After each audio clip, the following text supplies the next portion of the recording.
Good morning mga ka-showbiz. Ito na ang ating latest update para sa Barda.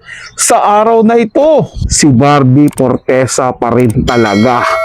Sinasabing girlfriend ni David Licauco, pero bakit iniiwasan? Yan po yung ating bibigyan ng komento, reaction, opinion sa araw na ito. At maraming salamat po mga ka-showbiz at mga kapwa-Barda fans ko dyan sa patuloy niyong pagtangkilik dito sa ating channel at patuloy din po tayong dumadami. Tuloy-tuloy lang po tayo mga ka-Barda fans at mga ka-showbiz. Kaya naman kung hindi ka pa nakapag-subscribe dito sa ating channel, ano pang hinihintay mo? Mag-subscribe na at i-hit ang notification bell para laging mauna ka sa mga bagong balitang showbiz. Panoorin at pakinggan ang buong detalye at ikaw na ang humusga. David Licauco panay ang iwas dahil ayaw mapagkamalang magjowa. Napahanga na naman ng napakaraming netizens kanina sa All Out Sunday dahil na rin sa performance na all out ni Barbie Fortesa. Hindi nga inaasahan ng lahat ang pa-sexy dance na ito ni Barbie. Nakitang-kita kung gaano talaga ka-versatile na artista ang isang Barbie Fortesa. Kaya naman umani ito ng napakaraming reactions galing na rin sa mga netizens. Samantala, ang isa pang nagtitrending ngayon ay ang lumang video na ito ni David Licauco na para bang umabay siya sa isang kasal.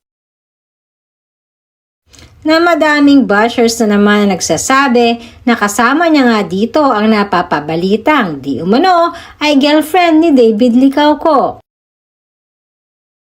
Sa nasabing video kasi ay makikita na si David ay nasa likod ng isang girl, pero makikita din naman kung paano umiiwas itong si David Licauco. Halata daw kasi sa mga gestures ni David na ayaw nitong tumabi man lang sa babae. Kaya naman sa mga nagsasabing ito ay girlfriend ni David, hindi tuloy may aalis ng napakaraming netizens na mapareact na sadyang sinisira lamang di umano talaga ng mga bashers ang Barda. Na kahit hindi naman totoo ay pinipilit na may karelasyon itong si David. Samantalang isang magandang balita naman ang nakarating sa aming source na talagang may pakakaabangan tayo this coming summer. Parang yan nga po yung mas napag-uusapan ngayon, no? Yung parang aabangan talaga sa Barbie Fortesa at David Licauco, yung pagbalik tambalan nila sa prime time. Hindi ko lang po alam mga ka-showbiz, sa mga kapwa-Barda fans ko din kung kailan mangyayari. Pero alam ko, ano na ngayon yan, parang laging hot topic ngayon yan sa social media . Kasi hindi naman pag-uusapan yan kung walang mga nag-leak na usapan or tawag na itong contract doon sa loob ng GMA. Siyempre may mga rin yan, may mga mataya kada mga showbiz insider pa, malilikot ang mga niyan, mga tawag nitong mga source niyan na talagang hahanap ng ebidensya para siyempre meron din silang i-chika-chika man lamang. So balik tayo dun sa issue, no, yung tinutukoy na babae, sinasabi ng ilan na girlfriend ni David Licauco, pero ang tanong kasi kung girlfriend yan yung girlfriend, bakit iniiwasan, di ba? Bakit parang ayaw ni David Licauco? Baga siyempre girlfriend mo dapat mas mo siya, mas tawag nitong mas proud ka na kasama siya. Pero bakit iniiwasan? Ibang-iba pag si Barbie Fortesa, yung kasama niya, yung sweetness at yung pagkikare, ando doon, binibigay talaga ni David Licauco. Kaya noon pa man, hindi talaga ako naniniwala na may girlfriend si David at walang Barbie at David daw. Nag-iilusyon lang daw tayong mga Barda fans na mayroong David at Barbie, pero katotohanan daw wala.